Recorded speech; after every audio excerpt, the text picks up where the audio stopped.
Sometimes it's more fun to root for the bad guy. Drainage! Welcome to WatchMojo.com, and today we'll be counting down the top 10 movie anti-heroes. And that's what we're gonna be. We're gonna be cool. Just to be clear, an anti-hero is a protagonist who is lacking many of the usual heroic or idealistic qualities that you would expect. And yes, they have to be the main character to count on this list. Please be advised, the following contains mature content.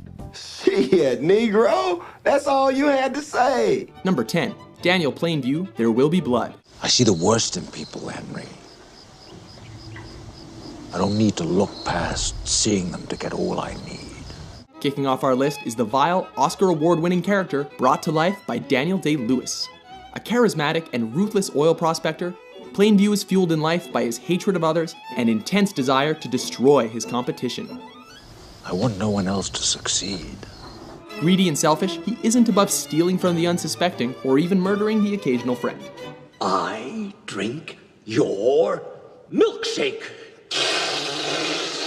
I drink it up! Don't bully me, Daniel!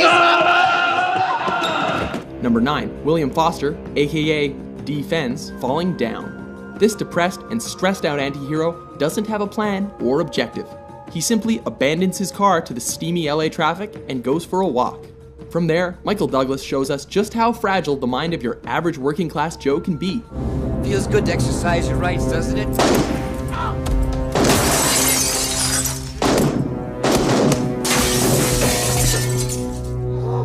He's just a guy who's had enough of his crummy life and decides to react to all of his perceived injustices without giving a thought to the consequences.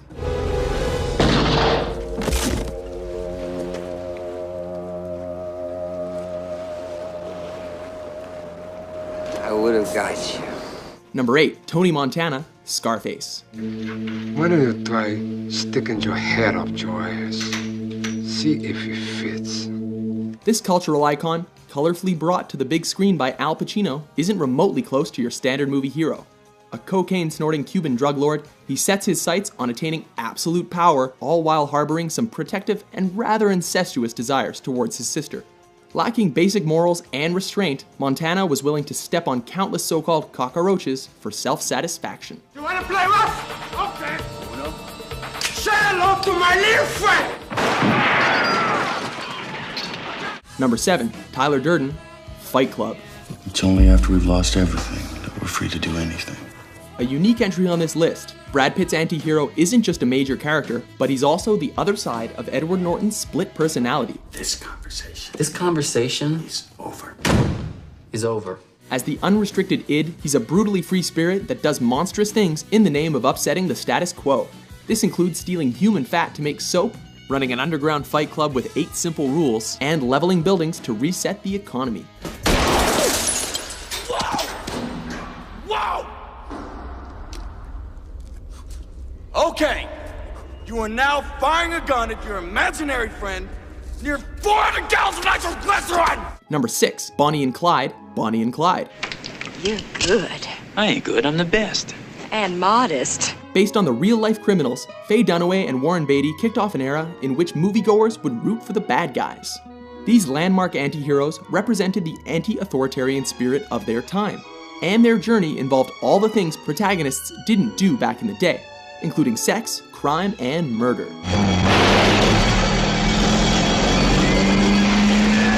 They were so charming that many viewers forgot that they were on the wrong side of the law, making their fate that much more gut-wrenching.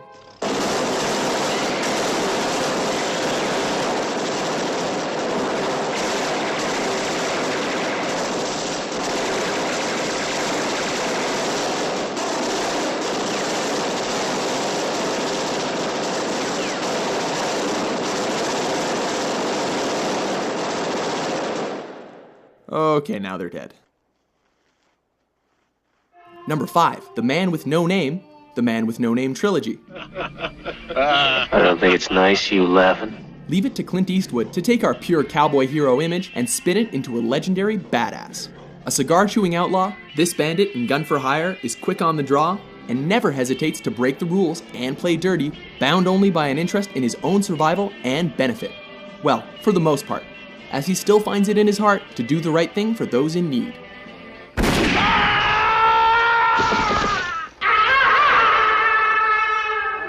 Number 4. Alex DeLarge, A Clockwork Orange. Malcolm McDowell portrays this exceedingly controversial role as a sociopathic and violent teenage rapist. Again, not the average protagonist that audiences were used to, despite his pastimes, which include putting a dark spin on classic songs. Audiences can't help but sympathize with Alex's fall from grace, especially when he was being cured through a brutal brainwashing technique. Stop it, please, I beg you! Of course, the term cured is relative. I was cured, all right. Number 3. Patrick Bateman, American Psycho. There is an idea of a Patrick Bateman. Some kind of abstraction. Imagine that, the audience following a serial killer getting the inside track on his stereotypical yuppie lifestyle. In a film that suggests that a mass murderer would fit right in as a big business expert in mergers and acquisitions, audiences follow Christian Bale's character as he rapes and murders his way through the hour and 40-minute runtime. Heaven help you if you have a nicer business card than him. Look at that subtle off-white coloring. The tasteful thickness of it. Oh my God. It even has a watermark.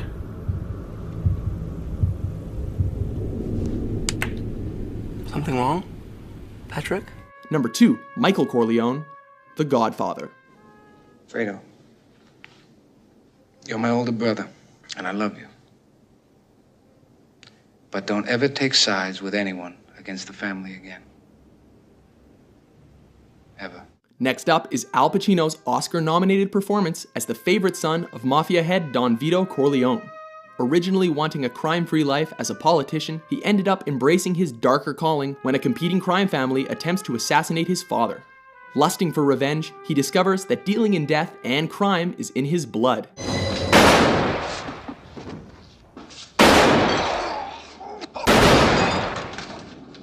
Inheriting the family business and brutally wiping out his competition, Michael proves himself to be more ruthless than his dad, despite his original intentions to go legit. You talking to me? Number 1. Travis Bickle, Taxi Driver. You talking to me? Taking the top spot is this disturbed Vietnam veteran turned cabbie and part-time stalker.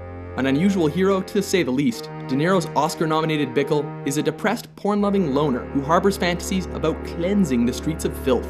Someday a real rain will come and wash all this scum off the streets. Ultimately, his disgust and paranoia leads him to buy a handful of guns, sport a mohawk, and eventually take vigilante action to save a young prostitute. Suck on this. Do you agree with our list? One night I'm gonna come to you inside of your house, wherever you're sleeping, and I'm gonna cut your throat. Which anti-hero is your favorite? For more entertaining top 10s, be sure to subscribe to WatchMojo.com. This confession has meant nothing.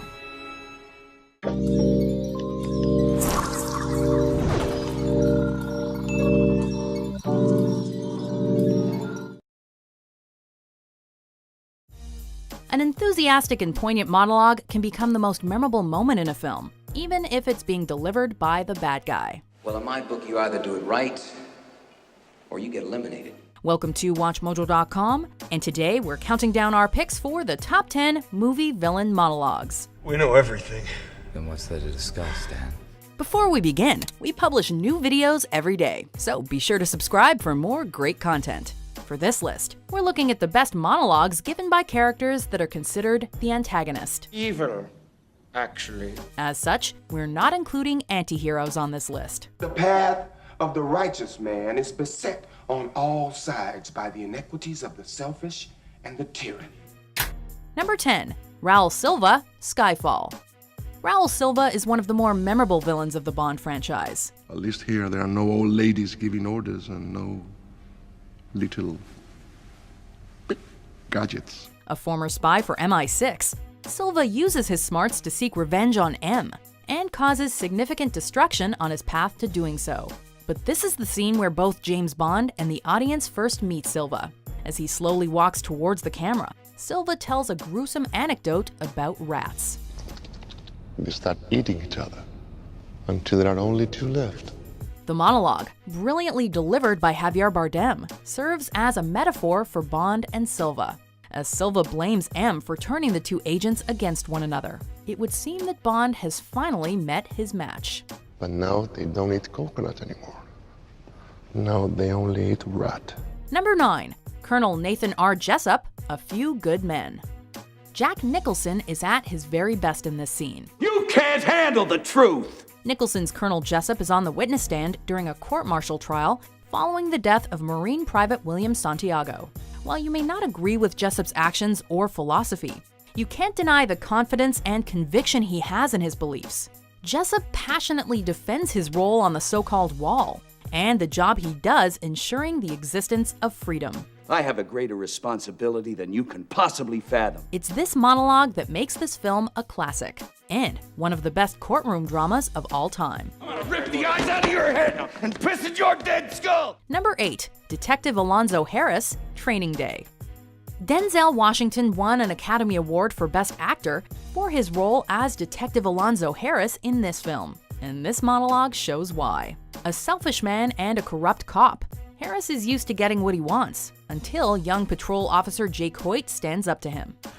You don't deserve this. Alonzo attempts to get the crowd to kill Jake for him, but they've grown tired of his arrogance and refuse to do it, prompting this epic meltdown. All right, I'm putting cases on all you bitches. Washington is on another level in this scene, delivering the perfect mix of overbearing arrogance combined with crippling fear.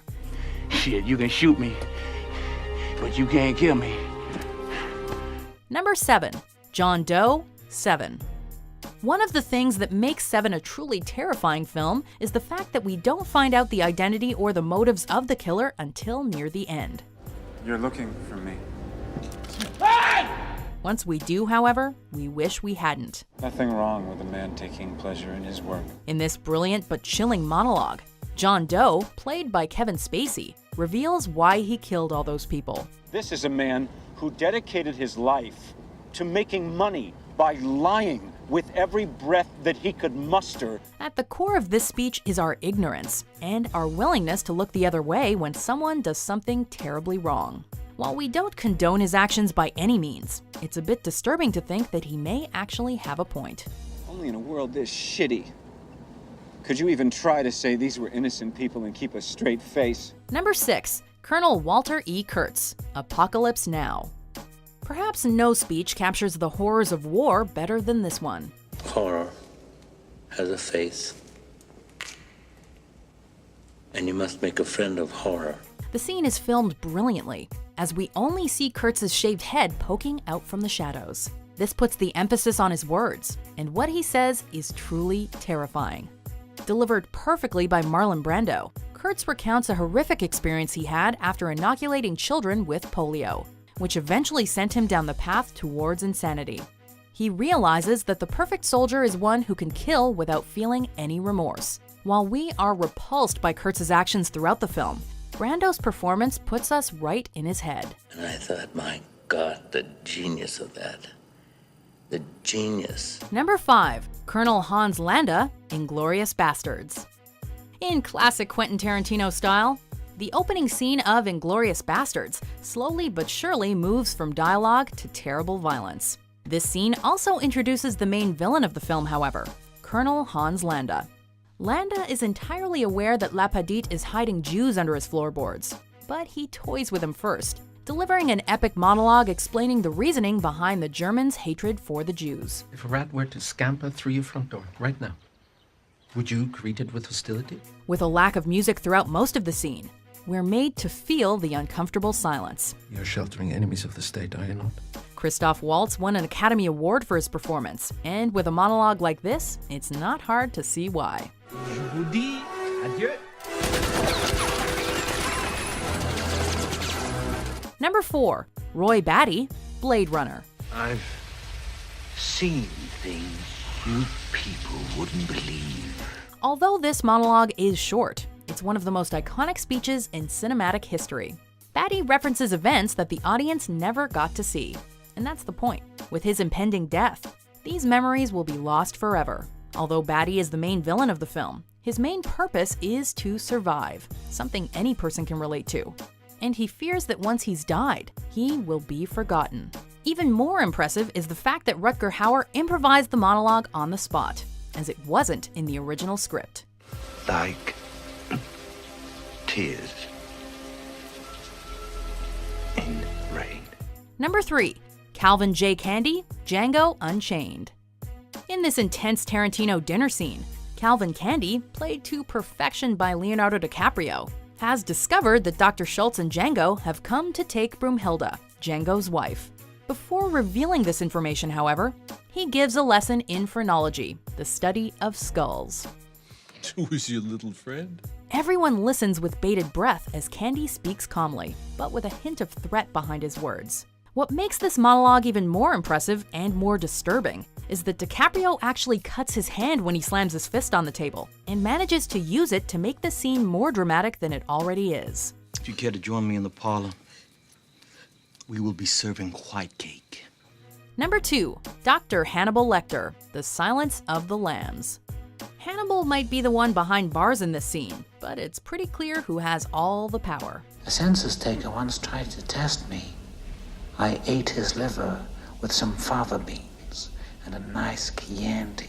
Dr. Lecter is vastly intelligent and intuitive, and both traits are on full display in this scene, as he immediately sizes up Clarice Starling's character and background. Good nutrition's giving you some length of bone, but you're not more than one generation from poor white trash. She manages to get a retort in, demanding he apply the same detailed analysis on himself, but she's not ready for the response. Through Anthony Hopkins' phenomenal delivery, a dangerous killer, and one of the creepiest characters of all time comes to life. We'll hear that noise in our nightmares forever. Before we unveil our number 1 pick, here are some honorable mentions. Oh, the same old indigestion on it. These are the only things that help, these tablets. These are the last. Can't get them anywhere in Europe anymore. We are free. We have a ship and the means to go where we will. We have escaped permanent exile on SETI Alpha 5. Then I neutralized John. No easy task. I put roughly $2 billion into Tachyon research to block John's vision of the future. Number 1. The Joker, The Dark Knight. Christopher Nolan's Batman trilogy has several impressive monologues, like Bane's speech about giving the power back to the people. And we give it back to you, the people. At the end of the day, however, how could it not be the Joker? You remind me of my father. I hated my father. In this scene, Rachel Dawes tries to stand up to the madman as he terrorizes guests at a fundraiser, only to get an explanation about the terrible scars on the Joker's face. You look nervous. Is it the scars? Heath Ledger's dynamite performance only enhances the tension that the characters on screen and the audience feel. Why so serious indeed? Why so serious? Do you agree with our picks? Check out these other great clips from Watch Mojo and subscribe for new videos every day.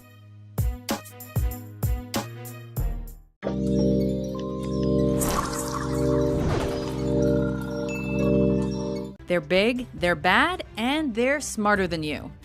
Because it's all part of the plan. Welcome to WatchMojo.com, and today we're counting down our picks for the top 10 smartest movie villains. I'm glad to have you aboard, Mr. Bond. For this list, we're looking at big screen bad guys with brains. You must break through the fog of lies the Jedi have created around you. While they might know how to throw a punch, these ingenious evildoers rely primarily on their super smarts and complex plots. Just so you know, there are some pretty big spoilers ahead, so look out. But until then, we do not alter the plan.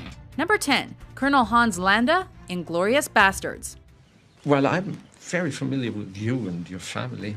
I have no way of knowing if you are familiar with who I am. Are you aware of my existence? A shrewd, detective-like officer who speaks multiple languages. Signore, in piacere. This nefarious Nazi is an evil version of Sherlock Holmes, complete with his classy pipe. Sitting in your chair would probably say the same thing. Only instead of solving crimes, Landa uses his powers of deduction to hunt down runaway Jews. An expert interrogator who reads people instantly. You're sheltering enemies of the state, are you not? Landa is smart enough to never let patriotism get in the way, and knows when it's time to switch sides. I would like the United States of America to purchase property for me on Nantucket Island as a reward for all the countless lives I've saved by bringing the tyranny of the National Socialist Party to a swifter than imagined end. Do you have all that, sir? While he occasionally struggles with English expressions, Ooh, that's a bingo! This sly SS officer is definitely the cleverest character Quentin Tarantino has ever created. Is that the way you say it? That's a bingo? You just say bingo. Bingo! How fun! Number 9. Khan Noonien Singh, the Star Trek franchise. While you don't want to meet the Borg Queen or General Chang in a dark alley, neither comes close to Khan. I'll chase him round the moons of Nibia and round the Antares maelstrom and round perdition's flames before I give him up. A genetically engineered dictator, this deep space superhuman is brainy, beefy, and isn't big on forgiveness. From hell's heart, I stab at thee. In The Wrath of Khan, he goes full out Ahab in his quest to kill Kirk, using everything from a terraforming device to brain parasites. You see, they're young, enter through the ears, and wrap themselves around the cerebral cortex. This has the effect of rendering the victim extremely susceptible to suggestion. Over 30 years later, he returned as a one-man army trying to take out Starfleet in Star Trek Into Darkness. A smokescreen to conceal my true identity. My name is Khan. Whether young or old, Khan is the most evil Einstein the Enterprise ever encountered. If you want to know why I did what I did, go and take a look. Give me one reason why I should listen to you. I can give you 72. And they're on board your ship, Captain. They have been all along. Number 8. John Kramer, also known as the Jigsaw Killer, the Saw franchise. Hello, Amanda. You don't know me, but I know you. I want to play a game. After learning he has an inoperable tumor, John Kramer tries to end it all. When there's that much poison in your blood, the only thing left to do is shoot yourself. But when he survives his suicide attempt, Kramer decides to help others stop wasting their lives by building death traps. An educated killer with a civil engineering background, Jigsaw puts his degree to use, building machines out of Rube Goldberg's worst nightmares.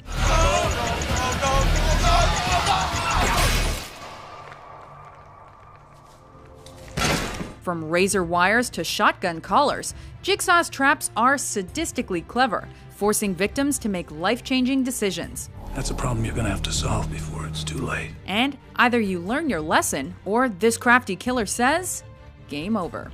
Most people are so ungrateful to be alive. But not you. Not anymore. Game over.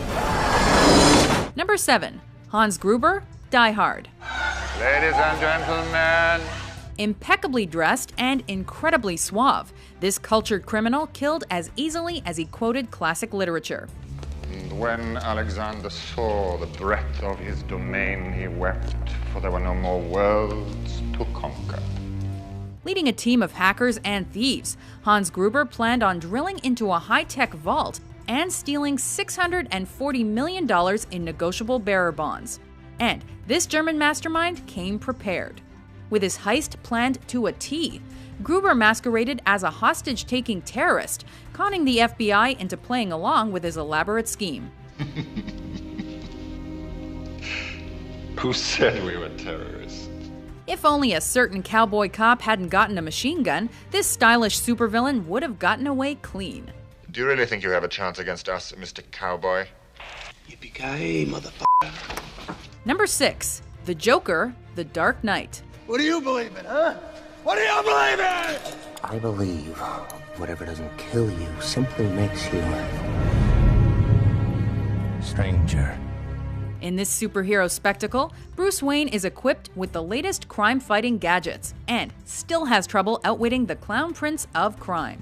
The most philosophical baddie on our list, the Joker doesn't care about money. It's not not about money. It's about sending a message. Everything burns. He's playing for bigger stakes, like Harvey Dent. Introduce a little anarchy. Upset the established order, and everything becomes chaos. This self-proclaimed agent of chaos is a first-rate trickster, bluffing and besting Batman at every turn.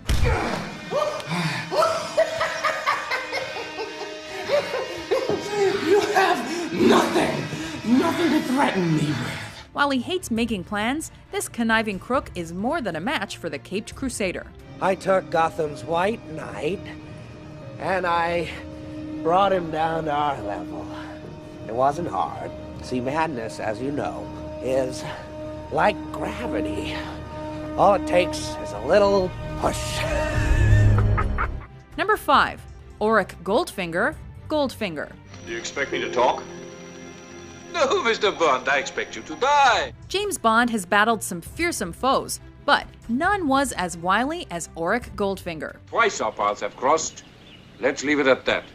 As crafty as he is greedy, this 00 scoundrel is an inventive smuggler with an outlandish plot to contaminate Fort Knox's gold supply with a radioactive bomb. They contain Delta 9. Delta 9? What's that? An invisible nerve gas, which disperses 15 minutes after inducing complete unconsciousness for 24 hours. In addition to his extravagant schemes, Goldfinger is one spectacular showman, using everything from gas to lasers to gold paint to ice his enemies.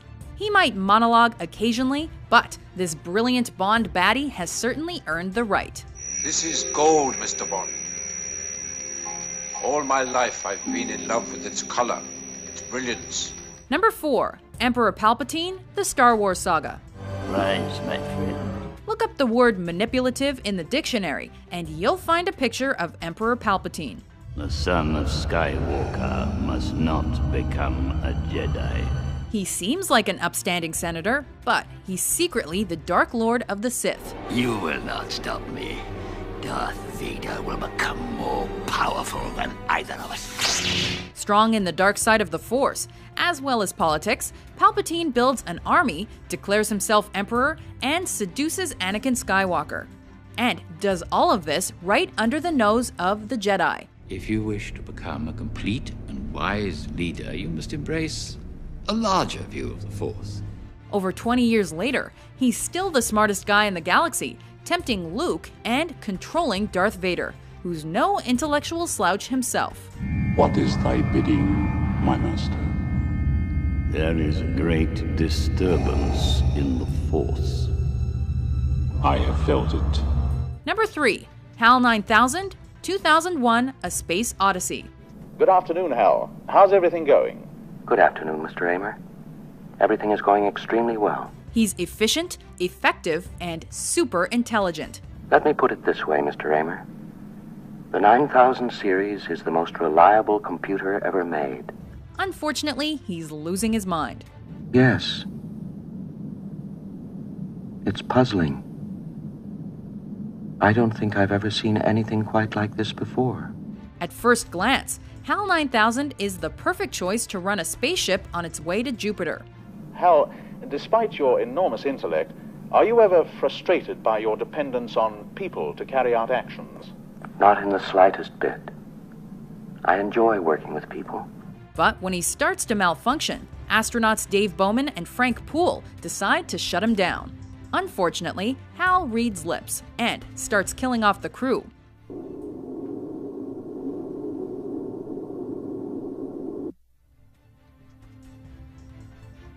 With his creepy calm voice, courtesy of Douglas Rain, Hal emits an aura of calm and superiority that makes it all the more disturbing when he won't let Dave inside. Hal, I won't argue with you anymore. Open the doors. Dave, this conversation can serve no purpose anymore. Goodbye. Number 2. Roger Verbal Kint, The Usual Suspects. His name is Verbal. Verbal Kint. Verbal? Yeah. Roger, really. People say I talk too much. Yeah, I was just going to tell you to shut up. Kevin Spacey stole the show in Seven as religious psychopath John Doe, but he was at his bad guy best as Verbal Kint. At that point, I wasn't scared. I knew I hadn't done anything they could do me for. Besides, it was fun. I got to make like I was notorious. A petty crook with cerebral palsy, Kint is one of the few survivors of a heist gone very wrong. The driver didn't see anybody, but somebody f***ed up. When interrogated by police, he tells an incredible story about how his crew was manipulated by a mythical gangster named Kaiser Soze. You've heard of him? What, on the street? Yeah. Yeah, a few times, outside stuff. Somebody worked for a guy, got some money from Kaiser Soze, shit like that. Timid and naive, it's hard not to trust Verbal's story. He becomes a myth, a spook story that criminals tell their kids at night. Rat on your pop, and Kaiser Soze will get you. Until the last scene when we learn the smartest villains always hide in plain sight. The greatest trick the devil ever pulled was convincing the world he didn't exist. Before we unveil our top pick, here are a few honorable mentions. I had to kill him. Then I neutralized John. No easy task. I put roughly $2 billion into Tachyon research to block John's vision of the future. How do you choose to congratulate the greatest criminal mind of our time? Huh? Do you tell me that I'm brilliant? It's been decided that you will be dressed as a priest to help you get away in the pandemonium afterwards. Chun-Jin will give you a 2-piece Soviet Army sniper's rifle that fits nicely into a special bag. You know what the scariest thing is? To not know your place in this world. To not know why you're here. Why do I think there's never been a Ripley rainy day? What? I know it was you. I know it was you. I know it was you. Number 1. Dr. Hannibal Lecter, The Silence of the Lambs. Good morning. He was only on screen for 16 minutes, but that was plenty of time for Hannibal Lecter to terrify audiences with his psychopathic brainpower. That expires in 1 week. You're not real FBI, are you? A psychiatrist with a flair for fine dining. This cannibal loves playing mind games with FBI agent Clarice Starling. And with his keen understanding of the criminal mind, Lecter is the only man who can help catch serial killer Buffalo Bill. I'm offering you a psychological profile of Buffalo Bill based on the case evidence.